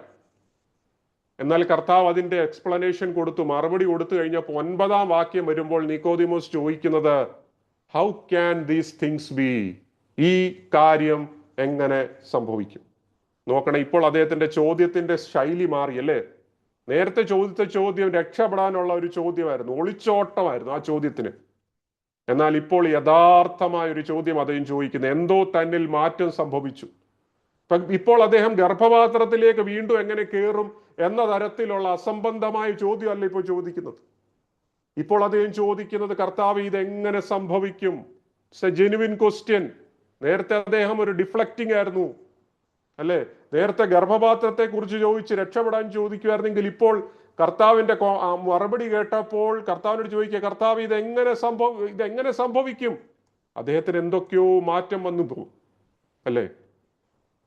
അപ്പൊ ഈ വാക്കുകളിൽ വന്ന പുരോഗതി നമ്മളൊന്ന് ശ്രദ്ധിക്കണം. നേരത്തെ ഒഴിഞ്ഞു മാറുന്ന ചോദ്യത്തിൽ നിന്ന് യാഥാർത്ഥ്യമുള്ള ചോദ്യത്തിലേക്ക് അദ്ദേഹം ഡൈവേർട്ട് ചെയ്യുകയാണ്. അപ്പൊ വിശ്വാസത്തിലേക്കുള്ള പലരുടെയും യാത്ര നമ്മൾ നോക്കിയാൽ കൃത്യമായി ഈ ഒരു മാതൃകയായിരിക്കും. ആദ്യം ഡിഫ്ലക്ഷൻ ആയിരിക്കും. ആദ്യം സുവിശേഷം കേൾക്കുമ്പോൾ എല്ലാം തള്ളിക്കളയും അല്ലേ? എങ്ങനെയും മാറിപ്പോകും, എന്തേലും ഒഴിവ് പറയും, എന്തേലും എക്സ്ക്യൂസ് പറയും. എന്നാൽ വീട്ടിൽ ചെല്ലുമ്പോഴായിരിക്കും അദ്ദേഹത്തിന്റെ ഉള്ളിൽ കേട്ട വചനം കുത്തുകൊള്ളുന്നത്. ഞാൻ എന്തോ കേട്ടത് ശരിയായിരുന്നല്ലോ, അതെന്റെ ഉള്ളിൽ സംസാരിച്ചുകൊണ്ടിരുന്നല്ലോ, വചനം എന്നിൽ കുത്തുകൊണ്ടോണ്ടിരുന്നല്ലോ. ഡിസ്കംഫോർട്ടാ, പിന്നെ ഉറങ്ങാൻ പറ്റത്തില്ല, കിടക്കുമ്പോൾ ഇത് തന്നെയാണ് ചിന്ത. അത് കഴിയുമ്പോഴാണ് റിയൽ ക്വസ്റ്റ്യൻ വരുന്നത്, ശരിക്കും ഞാൻ ഇനി എന്തോ ചെയ്യണം? ഈ റിയൽ ക്വസ്റ്റ്യൻ വന്നു കഴിഞ്ഞാലാണ് കർത്താവിങ്കിലേക്ക് വരാനായിട്ടുള്ള ഒരു വാതിൽ തുറന്നു കിട്ടുന്നത്, അവൻ ക്രിസ്തുവിനെ അറിയുന്നത്. ഇതാണ് അതിൻ്റെ ഒരു മാതൃക എന്ന് പറയുന്നത്. ആദ്യം വ്യതിചലിക്കുന്ന അവസ്ഥയാണ്, തൻ്റെ വളർച്ചയിൽ പല അസ്വസ്ഥതകൾ ഉണ്ടായേക്കാം. പിന്നീടാണ് മനുഷ്യൻ യഥാർത്ഥ ചോദ്യത്തിലേക്ക്, യഥാർത്ഥ പാതയിലേക്ക് കടന്നു വരുന്നത്. Price the Lord. 10-ാമത്തെ വാക്യം എന്താ വായിക്കുന്നത്? യേശുവോട് ഉത്തരം പറയുകയാണ്. യേശു അവിടെ ശാസിക്കുന്ന വാക്കാണ് പറയുന്നത്. യേശു അവനോട് ഉത്തരം പറയുന്നത്, ഇസ്രായേലിന്റെ ഉപദേഷ്ടാവായിരുന്നിട്ടും നീ ഇതറിയുന്നില്ലയോ? നീ ഇസ്രായേലിന്റെ ഉപദേഷ്ടാവാ, അപ്പൊ എല്ലാ ബൈബിൾ അധ്യാപകരും ശ്രദ്ധിക്കേണ്ട ഒരു വിഷയമാണ് യേശു ഇവിടെ പ്രതികരിച്ചിരിക്കുന്നത്. നിക്കോദീമോസ് മാത്രമല്ല, നീ ഇസ്രായേലിന്റെ ഗുരുവായിരുന്നിട്ടും നിനക്കിത് അറിയത്തില്ലയോ എന്നാ ചോദിക്കുന്നത്. അപ്പൊ ഇത് നേരിട്ടുള്ള ഒരു ശാസനയാ, വ്യക്തമായ ഒരു ശാസനയാ. കർത്താവ് ഇവിടെ ഒരു അദ്ദേഹത്തെ കാർക്കശ്യത്തോടെ അല്ല പറയുന്നത്, വിമർശിച്ചതിനെ താഴ്ത്താനല്ല പറയുന്നത്. ഒരു സത്യസന്ധമായ ഒരു ചോദ്യം എന്ന് പറഞ്ഞാൽ, നിക്കോദീമോസെ, നീ പഠിപ്പിക്കുന്ന തിരുവെഴുത്ത് മനസ്സിലാക്കാനുള്ള ഒരു പ്രൊഫഷണൽ ഉത്തരവാദിത്വം നിനക്കുണ്ട്. ഇപ്പൊ ദൈവത്താൽ സംഭവിക്കുന്ന ആത്മീക നവീകരണം എന്ന ആശയം അത് അവ്യക്തമായ അല്ലെങ്കിൽ മറഞ്ഞിരിക്കുന്ന ഒരു ദൈവശാസ്ത്രമല്ല. പഴയ നിയമത്തിൽ ഉടനീളം പറയുന്നുണ്ട് പുതുജനനത്തെ കുറിച്ച്. അപ്പൊ അത് ഹൈഡാക്കി വെച്ചിരിക്കുന്ന കാര്യമല്ല. നിനക്കിത് നന്നായിട്ടറിയാം, നീ കഴിഞ്ഞ നാളുകളിൽ ഇത് പ്രസംഗിച്ചു നടന്നല്ലേ. മാത്രമല്ല, ഇത് തിരുവെഴുത്തിലെ എസെക്കിയേൽ പ്രവചനം 36 25 മുതൽ 27 നമ്മൾ വായിച്ചു. അതുകൂടാതെ യെരമ്യാ പ്രവചനം 31 അധ്യായം 31 മുതൽ 34 വരെ അവിടെ പറയുന്നുണ്ട്. യെശയ്യാവിന്റെ പ്രവചനം 43 അധ്യായം 18 19 വാക്യങ്ങൾ, 44 അധ്യായം 3 വാക്യം, ഇവിടെ എല്ലാം ഇത് പറഞ്ഞിട്ടുണ്ട്. അപ്പൊ നിക്കോദീമോസ് ഈ വാക്യങ്ങൾ പതിറ്റാണ്ടുകളായി അതിന്റെ അർത്ഥം എന്താണെന്ന് മറ്റുള്ളവരോട് പറഞ്ഞു കൊടുക്കുകയും ചെയ്യുന്ന വ്യക്തിയാണ്. എന്നാൽ ഇപ്പോൾ അദ്ദേഹം വന്ന് ഒഴിഞ്ഞു മാറാൻ ശ്രമിച്ചാൽ, അറിയത്തില്ലാത്ത രീതിയിൽ വന്ന് സംസാരിച്ചാൽ, അദ്ദേഹത്തിന്റെ തൊഴിലിനോട് ചെയ്യുന്ന വലിയൊരു കുറ്റമാണ്, ആത്മീയമായ ഒരു പരാജയമാണ് അദ്ദേഹം കാണിച്ചു കൂട്ടുന്നത്. It's A failure. അതുകൊണ്ടാണ് കർത്താവ് നിക്കോദീമോസിനെ വഴക്ക് പറഞ്ഞ്, നീ ഇസ്രായേലിന്റെ ഉപദേഷ്ടാവായിരുന്നിട്ട് എനിക്കിതൊന്നും അറിയത്തില്ലേ? അപ്പൊ പ്രിയരെ, തിരുവെഴുത്ത് പഠിപ്പിക്കുന്ന ഓരോ വ്യക്തിയും, ഞാൻ ഉൾപ്പെടെ, നമുക്കിതൊരു മുന്നറിയിപ്പാണ്. അപ്പൊ ഒരു ബൈബിൾ അധ്യയനത്തിന് നേതൃത്വം നൽകുന്ന ഓരോ വ്യക്തിയും, അവർക്കിതൊരു മുന്നറിയിപ്പാണ്, കോഷ്യനാണ്. ഒരു പ്രൊഫഷൻ എന്ന നിലയിൽ നമ്മൾ വിശുദ്ധ ഗ്രന്ഥങ്ങൾ പഠിപ്പിക്കുന്നവർ പലരും കണ്ടേക്കാം. എന്നാൽ അവരുടെ ജീവിതവുമായിട്ട് പ്രൊഫഷൻ മാത്രം കാണുന്ന വ്യക്തികൾക്ക് ചിലപ്പോൾ ബന്ധം ഉണ്ടാകണമെന്നില്ല. പക്ഷെ കർത്താവ് ഇന്ന് അവരെ അല്ല ശ്രദ്ധിക്കുന്നത്. കർത്താവ് പറയുന്നത്, നീ ദൈവത്തിന്റെ വചനം പഠിപ്പിക്കുന്ന വ്യക്തിയാണെങ്കിൽ നീ അതുമായിട്ട് ജീവിക്കുന്ന വ്യക്തിയും കൂടെ ആയിരിക്കണം. നീ അതിനോട് നീതി പുലർത്തുന്നവനായിരിക്കണം, വിശ്വസ്തനായിരിക്കണം. അങ്ങനെയുള്ള ചില ടീച്ചേഴ്സിനെ ദൈവം അന്വേഷിക്കുക. അങ്ങനെയുള്ള ചില ഗുരുക്കന്മാരെ ഇന്ന് ദൈവത്തിന്റെ ആത്മാവ് അന്വേഷിക്കുക, വചനത്തോട് നീതി പുലർത്തുന്ന ചിലർ. കർത്താവ് അങ്ങനെ നമ്മുടെ മധ്യത്തിൽ നിന്ന് നല്ല അധ്യാപകരെ എഴുന്നേൽപ്പിക്കട്ടെ. Those who are faithful to the word of God. Praise the lord. നമുക്ക് മുമ്പോട്ട് പോകുവാൻ കർത്താവ് സഹായിക്കട്ടെ. സമയം അതിവേഗം ഓടിപ്പോവുകയാണ്. അടുത്ത ഭാഗമാണ് 11 മുതൽ 13 വരെയുള്ള വേദഭാഗമാണ് നമുക്ക് നോക്കാനുള്ളത്. 11 to 13 അവിടെ വായിക്കുന്നത് ഭൗമികമായ വസ്തുക്കളും സ്വർഗീയമായ വസ്തുക്കളെ കുറിച്ചാണ് പറയുന്നത്. Earthly things and heavenly things. അവിടെ 11 വാക്യം വായിക്കുന്നത്, ആമേൻ ആമേൻ ഞാൻ നിങ്ങളോട് പറയുന്നു, ഞാൻ അറിയുന്നത് പ്രസ്താവിക്കുകയും കണ്ട സാക്ഷി ഒക്കെ നമുക്ക് ഒരാൾക്ക് വായിക്കാം. കാരണം നിങ്ങൾ ഈ കൂട്ടത്തിൽ ക്ലാസ്സിലുള്ളവരല്ലേ. 11, 12, 13 വാക്യം വായിച്ചാട്ടെ. ആമേൻ ആമേൻ ഞാൻ നിന്നോട് പറയുന്നു, ഞങ്ങൾ അറിയുന്നത് പ്രസ്താവിക്കുകയും കണ്ടത് സാക്ഷീകരിക്കുകയും ചെയ്യുന്നു. ഞങ്ങളുടെ സാക്ഷ്യം നിങ്ങൾ കൈക്കൊള്ളുന്നില്ല താനും. ഭൂമിയിലുള്ളത് നിങ്ങളോട് പറഞ്ഞിട്ട് നിങ്ങൾ വിശ്വസിക്കുന്നില്ലെങ്കിൽ സ്വർഗത്തിലുള്ളത് നിങ്ങളോട് പറഞ്ഞാൽ എങ്ങനെ വിശ്വസിക്കും? സ്വർഗത്തിൽ നിന്ന് ഇറങ്ങി വന്നവനായി സ്വർഗത്തിൽ ഇരിക്കുന്നവനായ മനുഷ്യപുത്രൻ അല്ലാതെ ആരും സ്വർഗത്തിൽ കയറിയിട്ടില്ല. അപ്പൊ യേശു പറയുന്നത് നമ്മൾ ശ്രദ്ധിക്കണം. ഭൂമിയിലുള്ളത് നിങ്ങളോട് പറഞ്ഞിട്ട് നിങ്ങൾ വിശ്വസിക്കുന്നില്ല എങ്കിൽ സ്വർഗത്തിലുള്ളത് നിങ്ങളോട് പറഞ്ഞാൽ എങ്ങനെ വിശ്വസിക്കുമെന്ന് കർത്താവ് ചോദിക്കുന്നു. എന്താണ് ഈ ഭൂമിയിലുള്ള കാര്യങ്ങൾ? അപ്പൊ കർത്താവ് സ്വർഗീയമായതിനെ കുറിച്ച് മനസ്സിലാക്കി തരാൻ എപ്പോഴും ഈ ഭൂമിയിലുള്ള മനുഷ്യർക്ക് മനസ്സിലാകുന്ന തരത്തിലുള്ള സാദൃശ്യങ്ങൾ എടുക്കാറുണ്ട്. നമ്മൾ ഈ സിനോപ്റ്റിക് ഗോസ്പെൽസ് ഒക്കെ എടുക്കുമ്പോൾ, അതായത് മാത്യു, മാർക്ക്, ലൂക്ക്, ജോൺ ഇല്ല, യോഹന്നാന്റെ സുവിശേഷം ഇല്ല, ഈ 3 ആദ്യത്തെ സമവീക്ഷണ സുവിശേഷങ്ങളുടെ അകത്ത് എല്ലാം കർത്താവ് കൂടുതൽ ഉപയോഗിച്ചിരിക്കുന്നത് സാദൃശ്യങ്ങളാണ്. അതായത് വീട്, കല്ല്, മണ്ണ്, പുല്ല്, ആട്, വെള്ളം, തീയ്, ഇങ്ങനെ മനുഷ്യർക്ക് മനസ്സിലാകുന്ന സാദൃശ്യങ്ങളെ എടുത്തിട്ട് വലിയ ദൈവികമായ കാര്യങ്ങളെ കർത്താവ് പറഞ്ഞു തരാൻ ശ്രമിക്കാറുണ്ട്. അപ്പൊ പുതുജനനം എന്നത് അത് ആത്മീകമായി ആരംഭിച്ചതാണെങ്കിലും അത് ഭൂമിയിൽ വെച്ച് അനുഭവിക്കുകയും അതിനെ കർത്താവ് വെള്ളം, കാറ്റ്, ഈ ജനനം തുടങ്ങിയ ഈ ഭൗമിക സാദൃശ്യങ്ങളിലൂടെ അത് വിവരിക്കാൻ ശ്രമിക്കുന്നുണ്ട്.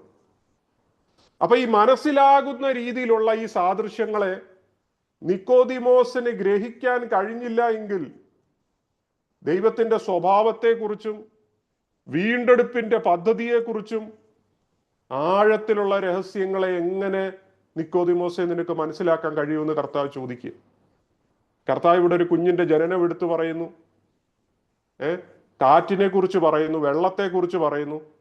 എന്നിട്ട് നിക്കോദിമോസെ, നീ എന്നോട് ഒഴിഞ്ഞു മാറുന്ന രീതി സംസാരിക്കാൻ പോയാല് നിന്നോട് ദൈവത്തിന്റെ സ്വഭാവത്തെക്കുറിച്ചും സ്വർഗീയമായ മർമ്മത്തെക്കുറിച്ചും ദൈവത്തിന്റെ ആ ഒരു റിഡംറ്റീവ് പ്ലാൻ, വീണ്ടെടുപ്പിന്റെ പദ്ധതിയെക്കുറിച്ചൊക്കെ സ്വർഗീയമായ കാര്യം ഞാൻ നിന്നെ വിവരിക്കാൻ പോയാൽ നിനക്ക് വല്ലതും മനസ്സിലാകുമോ നിക്കോദിമോസെ എന്നാണ് അവിടെ ചോദിക്കുന്നത്.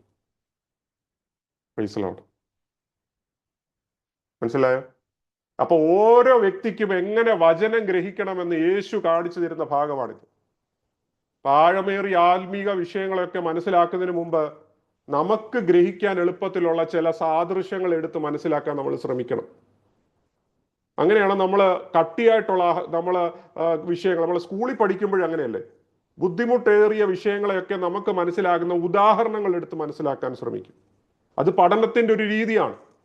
അപ്പൊ അടിസ്ഥാന തലത്തിൽ തന്നെ നമ്മൾ അതിനോട് അവിശ്വാസം കാണിച്ചാൽ, നീതി പുലർത്താതിരുന്നാൽ ആ വ്യക്തിക്ക് ആഴമേറിയ ആത്മീക വെളിപ്പാട് ഒരിക്കലും ഗ്രഹിക്കാൻ കഴിയുകയില്ല.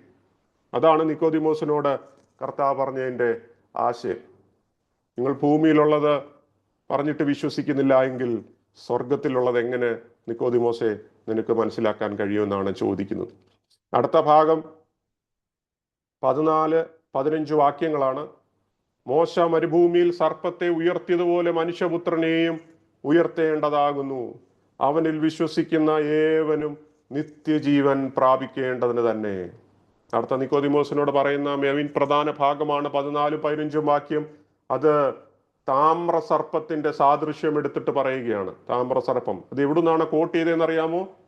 ബുക്ക് ഓഫ് നമ്പേഴ്സ്, സംഖ്യാപുസ്തകം 21-ാം അധ്യായത്തിലെ 4 മുതൽ 9 വരെയുള്ള ഭാഗങ്ങളെ കോട്ട് ചെയ്തിട്ട് പറയുകയാണ് ഈ വാക്യം. മോശ മരുഭൂമിയിൽ സർപ്പത്തെ ഉയർത്തിയതുപോലെ മനുഷ്യപുത്രനെയും ഉയർത്തേണ്ടതാകുന്നു. അവനിൽ വിശ്വസിക്കുന്ന ഏവനും നിത്യജീവൻ പ്രാപിക്കേണ്ടതിന് തന്നെ. സ്തോത്രം. അപ്പൊ ആ സന്ദർഭം, ഈ വാക്യം നിങ്ങൾ വായിക്കണം. ഞാൻ നിങ്ങൾക്ക് ഈ നോട്ടീസ് അതല്ല ഫ്ലയർ അയച്ചു തരുമ്പോൾ വായിക്കേണ്ട പോർഷനൊക്കെ അതിനകത്ത് എഴുതിയിടാറുണ്ട്. അപ്പൊ ആ പോർഷൻ നിങ്ങൾ വായിച്ചു എന്നാണ് ഞാൻ കരുതുന്നത്. ഇപ്പം അതിന്റെ പശ്ചാത്തലം ഇത്രയേ ഉള്ളൂ. മരുഭൂമിയിൽ വെച്ച് ഇസ്രായേൽ ദൈവത്തിന് മോശയ്ക്കും വിരോധമായി പിറുപിറുക്കുക. അപ്പൊ അതിന് ഫലമായി ദൈവം വിഷമുള്ള പാമ്പുകളെ അവരുടെ മധ്യത്തിൽ അയച്ചു, അഗ്നിസർപ്പങ്ങളെ അയച്ചു. ഇപ്പൊ ഈ അഗ്നിസർപ്പം എന്ന് കേൾക്കുമ്പോൾ നമ്മൾ തെറ്റിദ്ധരിച്ച് പോകണ്ട, തീ പോലത്തെ പാമ്പുകൾ ഇങ്ങനെ വന്നെന്നല്ല അതിന്റെ അർത്ഥം. തീ നിറമുള്ള, അല്ലേ, ദ കളർ ഓഫ് ഫയർ, അങ്ങനെ വിചാരിക്കുന്നതാണ് കുറച്ചുകൂടെ ഉത്തമം. തീ നിറമുള്ള പാമ്പുകൾ അവിടെ വന്നു. നിങ്ങൾ യൂട്യൂബിൽ അടിച്ചു നോക്കിയാൽ തന്നെ നിങ്ങൾക്ക് ഗോൾഡൻ നിറമുള്ള സർപ്പത്തൊക്കെ കാണാൻ പറ്റും. സ്വർണ്ണ നിറമുള്ള പാമ്പുകളെ ഇന്നും നിലവിലുണ്ട്. അപ്പം ഒരു തീയുടെ നിറമുള്ള പാമ്പുകൾ അങ്ങോട്ട് വന്നു, അല്ലെ അവിടെ വന്നു, ഇവരെ കടിച്ചു, അനേകരെ മരിക്കാൻ തുടങ്ങി. അപ്പൊ ഇത് കണ്ട് ഭയപ്പെട്ട ഇസ്രായേൽ ജനം പശ്ചാത്തപിക്കുകയും ദൈവത്തോട് സഹായത്തിനായി നിലവിളിക്കുകയും ചെയ്തു. അപ്പൊ മനസ്സലിവുള്ള ദൈവം മോശ മുഖാന്തരം അവർക്കൊരു പരിഹാരം പറഞ്ഞു കൊടുക്കുക. മോശ ഒരു താമ്ര സർപ്പത്തെ ഉണ്ടാക്കി ഒരു കൊടി മരത്തിന്മേൽ തൂക്കിയിട്ടു.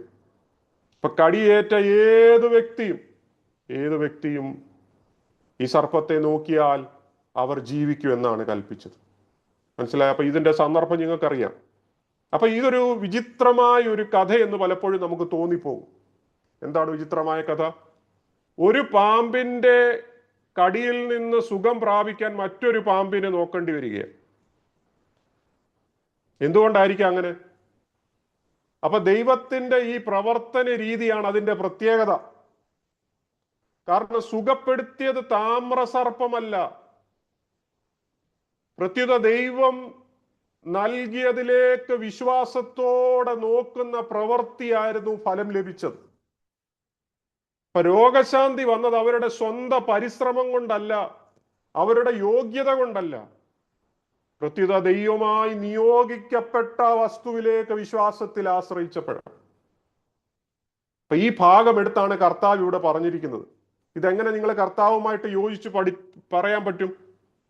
കർത്താവ് ഈ സംഭവ കഥ എടുത്ത് തന്നിലേക്ക് സാദൃശ്യപ്പെടുത്തി ഇനിയും പറയുകയാണ്. മോശ മരുഭൂമിയിൽ സർപ്പത്തെ ഉയർത്തിയതുപോലെ മനുഷ്യപുത്രനെയും ഉയർത്തേണ്ടതാകുന്നു. Praise the lord. അവനിൽ വിശ്വസിക്കുന്ന ഏവനും നിത്യജീവൻ പ്രാപിക്കേണ്ടതിന് തന്നെ. ഈ രണ്ട് ഭാഗവും സമാന്തരമായിട്ട് എടുത്ത് പഠിക്കണം. ഒരിടത്ത് സർപ്പത്തെ ഉണ്ടാക്കി കൊടിമരത്തിൽ തൂക്കുകയാണ്. പുതിയ നിയമത്തിലേക്ക് വരുമ്പോൾ യേശുവിനെ കാൽവറി ക്രൂശിൽ ഉയർത്തുന്നു, അല്ലേ? രണ്ട്, സർപ്പത്തിന്റെ കടിയേറ്റ് അതിന്റെ വിഷം മൂലം ആളുകൾ മരിക്കാൻ തുടങ്ങുകയാണ്, പാമ്പിന്റെ വിഷം മൂലം. പുതിയ നിയമത്തിലേക്ക് നോക്കിയാൽ ദൈവം പ്രദാനം ചെയ്ത രക്ഷ ഈ മനുഷ്യരാശി മുഴുവനും എന്ത് ചെയ്യുകയാണ്? പാപത്തിൽ മരിക്കാൻ തുടങ്ങി. പഴയ നിയമത്തിൽ പാമ്പിന്റെ കടിയേറ്റ് അതിന്റെ വിഷം മൂലം മരിക്കുന്നെങ്കിൽ പുതിയ നിയമത്തിൽ കർത്താവ് ചൂണ്ടിക്കാണിക്കുന്നത് പാപം മൂലം മാനവജാതി മുഴുവനും മരണത്തിലേക്ക് വീഴുകയാണ്. ഇനി പഴയ നിയമത്തിലേക്ക് നോക്കിക്കഴിഞ്ഞാൽ രക്ഷപ്പെടാൻ മനുഷ്യന്റെ പരിശ്രമം ഒന്നും പര്യാപ്തമല്ല. ദൈവം കൊടുത്ത ഒരു മാർഗം മാത്രം, ആ പിച്ചള സർപ്പത്തിലേക്ക് അല്ലെ താമര സർപ്പത്തിലേക്ക് നോക്കുക. പുതിയ നിയമത്തിലും എന്താണ് പറയുന്നത്? ക്രിസ്തുവിനെ നോക്കിയാൽ ദൈവം പ്രദാനം ചെയ്ത രക്ഷ പ്രാപിപ്പാൻ വിശ്വാസത്തോടെ യേശു കർത്താവിനെ നോക്കുന്നവരൊക്കെ രക്ഷ പ്രാപിക്കും. നാലാമത്തെ ഭാഗം, ഈ താമ്ര സർപ്പത്തെ നോക്കുന്ന ഏതൊരാളും സുഖം പ്രാപിക്കും. പുതിയ നിയമത്തിൽ യേശുവിനെ വിശ്വാസത്തോടെ അംഗീകരിക്കുന്ന വിശ്വസിക്കുന്ന ഏതൊരു വ്യക്തി നിത്യജീവൻ പ്രാപിക്കുന്നു. ഇതാണ് ഇതിന്റെ പാരലൽ കോണ്ടെക്സ്റ്റ്. ഇതുകൊണ്ടാണ് ഈ താമ്ര സർപ്പത്തെ ഉയർത്താനിടയായി തീർന്നത്. മനസ്സിലായോ? അപ്പൊ അവിടെ നിങ്ങൾ ഇംഗ്ലീഷിൽ ഒരു വേർഡുണ്ട്, the son of man must be lifted up, അല്ലേ? മസ്റ്റ് ബി ലിഫ്റ്റഡ് അപ്പ് എന്നാ പറയുന്നത്. ഒരു നിർബന്ധിത വാക്ക് അവിടെ പറയുന്നത്. മനുഷ്യപുത്രനെയും ഉയർത്തേണ്ടതാകുന്നു.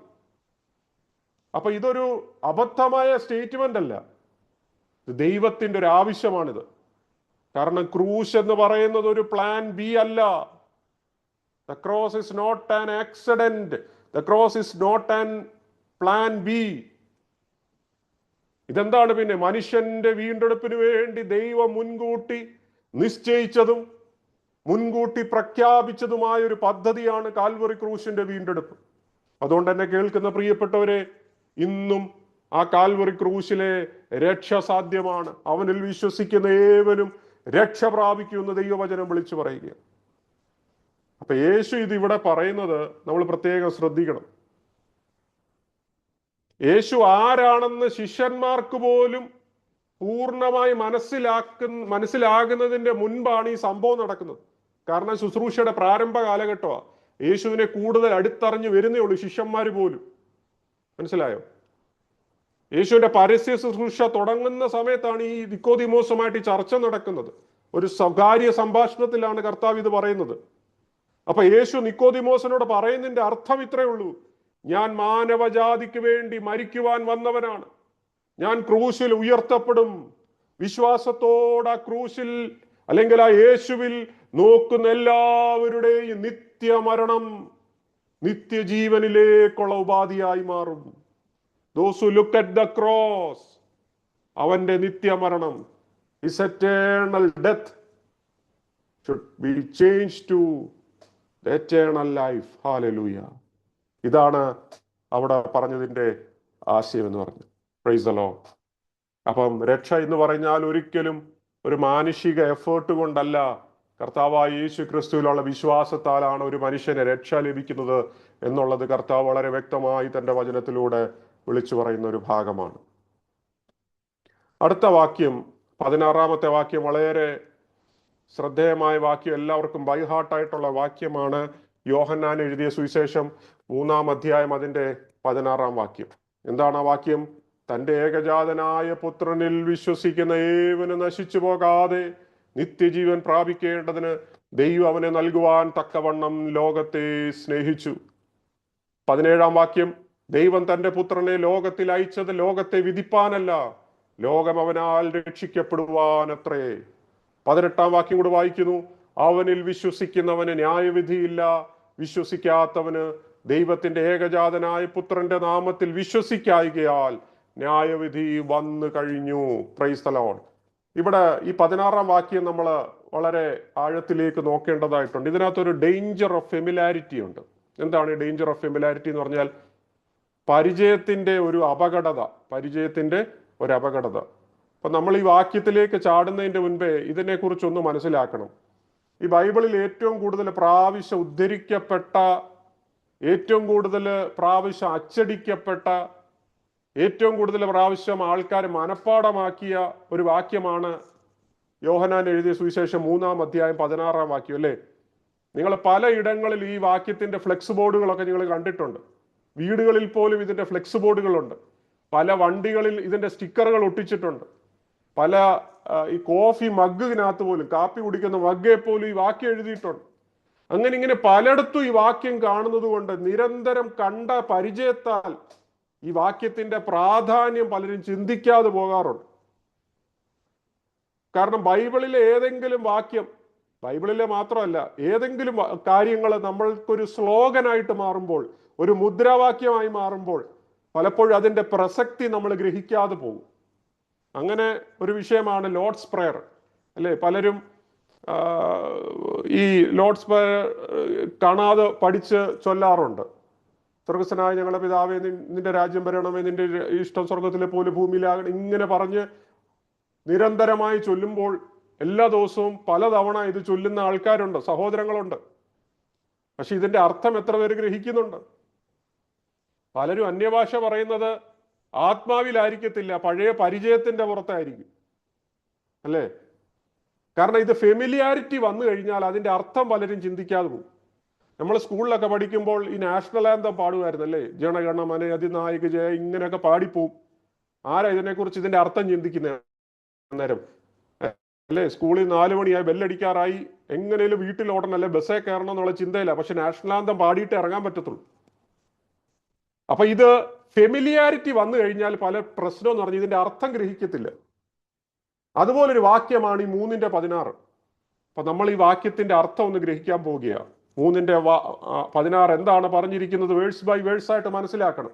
അപ്പൊ ഞാൻ നിങ്ങളോട് ഇത് ഇംഗ്ലീഷിലാണ് ഇതിനെ ഒന്ന് എലാബറേറ്റ് ചെയ്യാൻ ആഗ്രഹിക്കുന്നത്.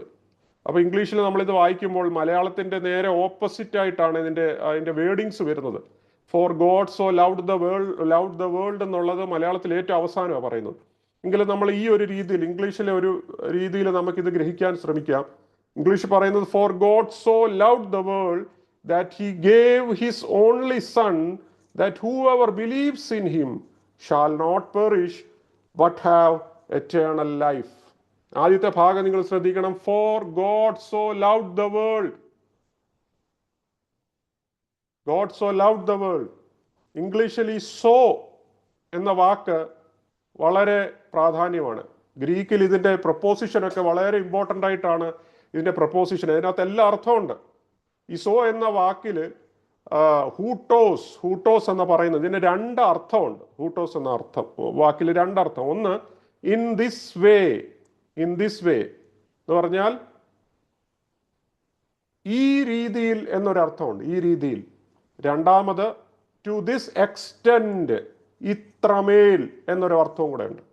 In this way, to this extent. നമ്മൾ ഈ വാക്യം, ഈ ഒരു ഭാഗം ഈ വാക്യത്തോട് ചേർത്ത് വെച്ചൊന്ന് മനസ്സിലാക്കിക്കേ.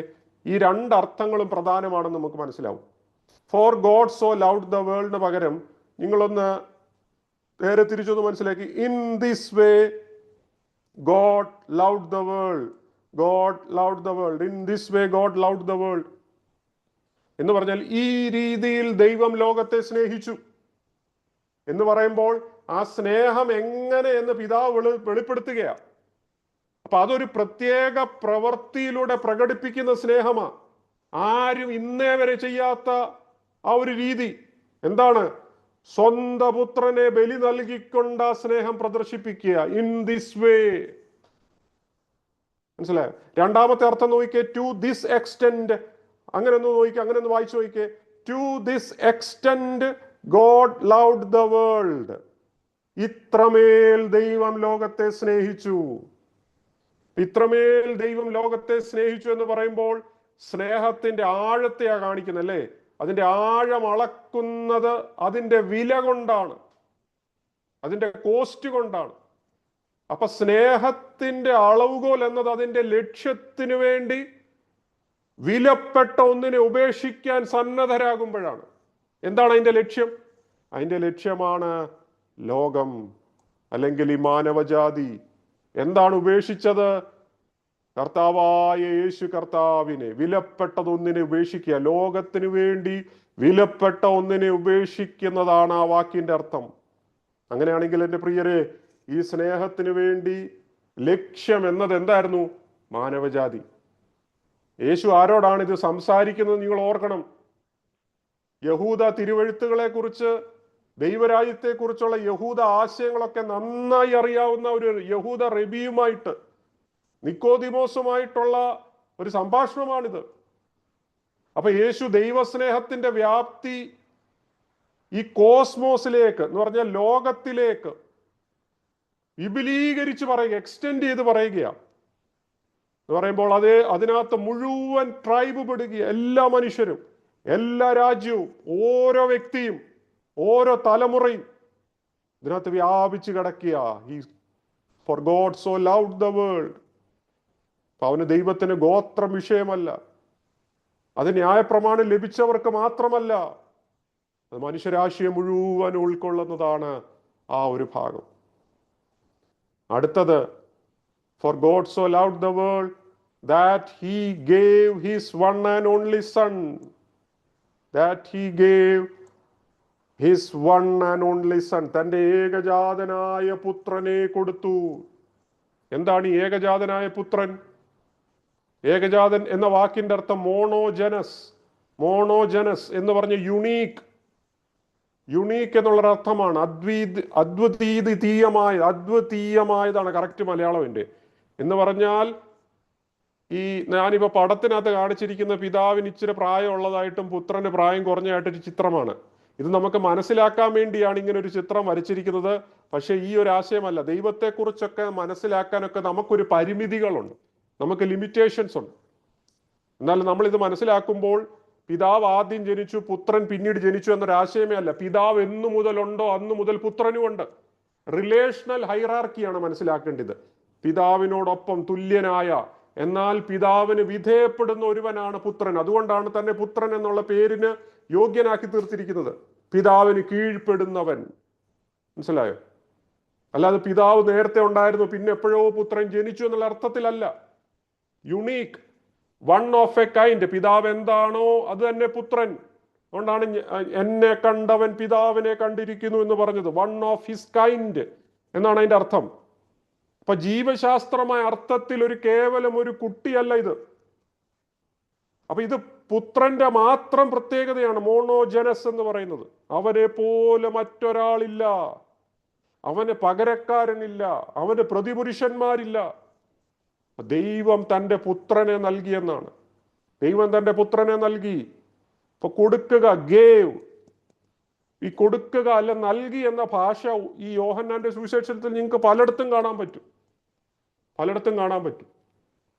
ദൈവം നൽകി എന്ന് പറയാം. ദൈവം നൽകുവാൻ തക്കവണ്ണം അത്രമേൽ സ്നേഹിച്ചു. അപ്പൊ ഒരു വിലയും കൊടുക്കാത്ത സ്നേഹമല്ലാതെ ദൈവം തന്റെ സ്നേഹം അഖിലാണ്ടത്തിന് വെളിപ്പെടുത്തിയത് ഏറ്റവും വിലപ്പെട്ട വസ്തു നൽകിക്കൊണ്ട്. അത് മറ്റാരുമല്ല, തന്റെ സ്വന്തം പുത്രനായ യേശു കർത്താവ്. സ്തോത്രം. That he gave his one and only sun. സ്തോത്രം. രണ്ട് ഭാഗം കൂടെ ഉണ്ട്. അത് വേഗത്തിൽ പറഞ്ഞ് നമുക്ക് ഈ 3:16 കൊണ്ട് നിർത്താൻ ഇന്ന് കർത്താവ് സഹായിക്കട്ടെ. മൂന്നാമത്തെ കാര്യം ആ ഒരു വാക്യത്തിൽ, whoever believes in him, അവനിൽ വിശ്വസിക്കുന്നവൻ എന്ന് പറഞ്ഞാൽ അതിന്റെ അർത്ഥം പാസ് ഹോ പിസ്റ്റിയോൺ എന്നാണ് ഗ്രീക്കിൽ. എന്ന് പറഞ്ഞാൽ വിശ്വസിക്കുന്ന ഏവരും എന്നാണ് അർത്ഥം. വിശ്വസിക്കുന്ന ഏവരും, ആരായാലും. മനസ്സിലായോ? അപ്പൊ ഈ വാക്കിൽ ഒരു പരിധിയും ദൈവം വെക്കുന്നില്ല. ഒരു ജാതി വ്യത്യാസമില്ല. മതപരമായ പശ്ചാത്തലം ആവശ്യമില്ല, ധാർമ്മിക പരിമിതിയുടെ ആവശ്യമില്ല, നാഷണാലിറ്റി വിഷയമല്ല. Price the Lord. പക്ഷെ ഒറ്റ നിബന്ധനയേ ഉള്ളൂ, അവനിൽ വിശ്വസിക്കണമെന്നുള്ളത്. അവനെക്കുറിച്ച് അറിയുക എന്നല്ല പറഞ്ഞിരിക്കുന്നത്. കർത്താവിനെ ആരാധ്യനായ ഒരു ഫാനിനെ പോലെ, ഒരു ഫാൻസ് ക്ലബിലുള്ള ഒരു സിനിമാ നടനെ പോലെ ഒരു ഫാൻസ് ആയി തീരുക എന്നല്ല, ആരാധ്യനായ ഒരു വ്യക്തിയെ പോലെ കാണാനല്ല പറഞ്ഞിരിക്കുന്നത്. അല്ലെങ്കിൽ യേശുവിന്റെ പേരിലുള്ള ഏതെങ്കിലും സഭയിൽ പോയി രജിസ്റ്ററിൽ പേര് ചേർക്കുന്ന കാര്യമല്ല പറയുന്നത്. അവനിൽ വിശ്വസിക്കുക, ബിലീവ്സ് ഇൻ ഹിം. അപ്പൊ 1-ാം അധ്യായം മുതൽ യോഹന്നാൻ പറയാൻ ശ്രമിക്കുന്നത് യേശുവിൽ നമുക്കുണ്ടാകുന്ന ആ സജീവമായ വിശ്വാസമാണ്, ആശ്രയമാണ്. അല്ലെങ്കിൽ ആ കണ്ടിന്യൂഷൻ, തുടരുന്ന വിശ്വാസം, ആക്റ്റീവ് വിശ്വാസം, the ongoing trust, the reliance on God, on Jesus. ഇതിനെക്കുറിച്ചാണ് പറയുന്നത്.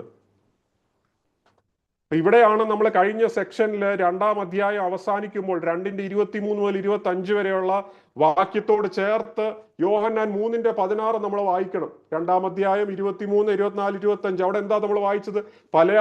പലരും അടയാളങ്ങൾ കാരണം വിശ്വസിച്ചെന്നാ പറയുന്നത് കർത്താവിനെ, അല്ലേ?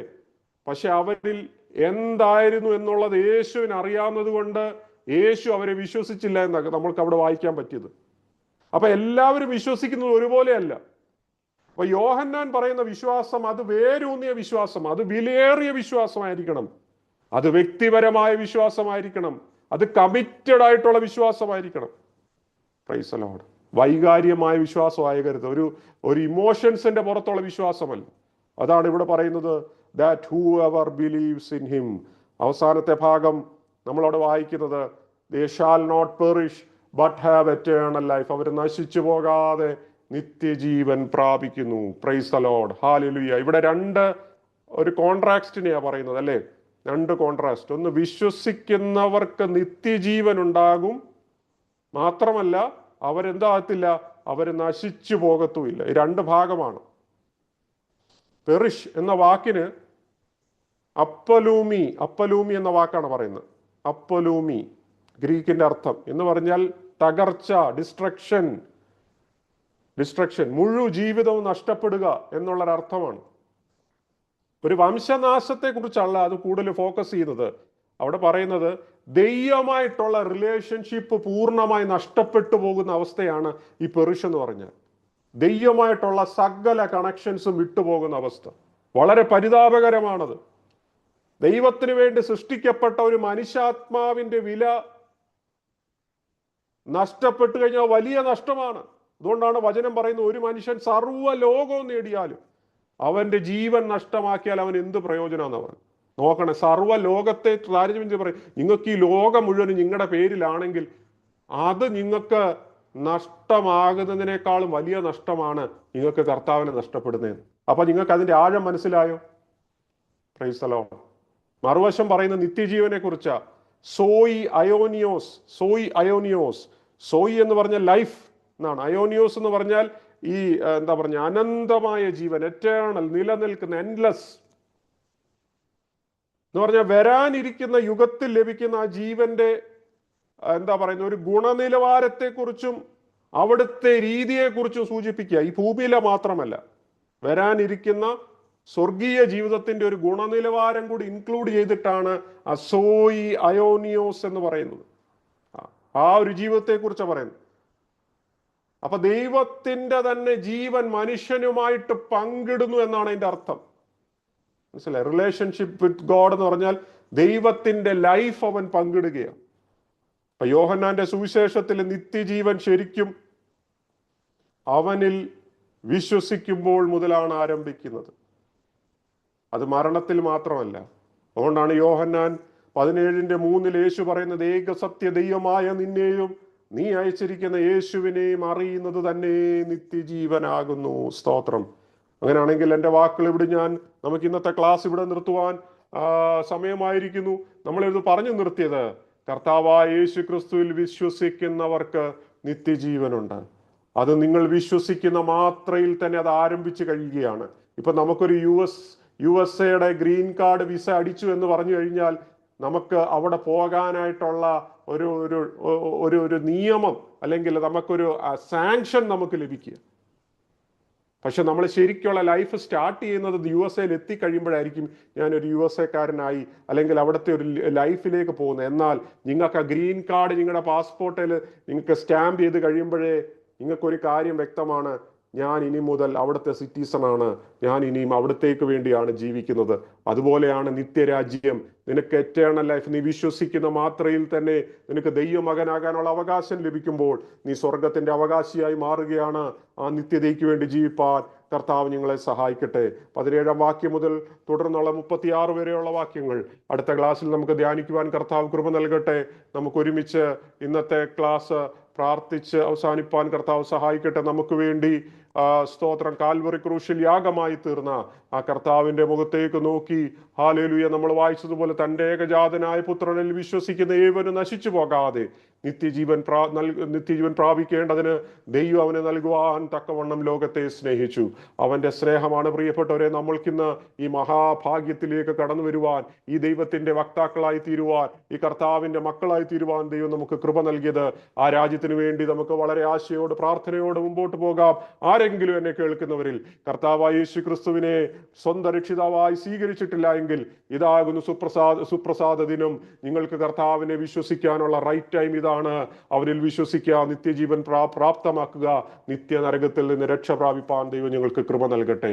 ഹല്ലേലൂയ. നമ്മൾ ഒരുമിച്ച് പ്രാർത്ഥിക്കുമ്പോൾ പ്രിയാശോകൃത പ്രാർത്ഥിച്ച് ഇന്നത്തെ മീറ്റിംഗ് അവസാനിപ്പിക്കുന്നതായിരിക്കും. Praise the lord. ഹല്ലേലൂയ. ஹalleluya. கர்த்தாவே ஸ்தோத்திரம் ஸ்தோத்திரம் ஸ்தோத்திரம் ஸ்தோத்திரம் அப்பா. நாங்கள் துதிக்கிறோம் அப்பா. இந்த நல்ல நாளுக்காக நாங்கள் மீண்டும் உமக்கு நன்றி செலுத்துகிறோம் கர்த்தாவே.